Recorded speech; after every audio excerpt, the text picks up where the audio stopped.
Self-reflection.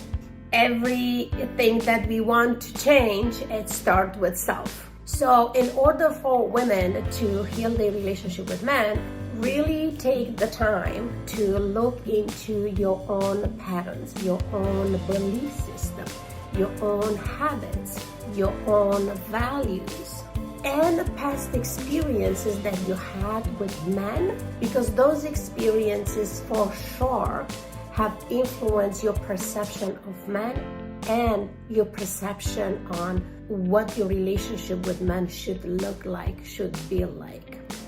Personal healing is really the foundation of healing the relationship with anyone and with anything. Like really look into your own past experiences, and most importantly, look without judgment.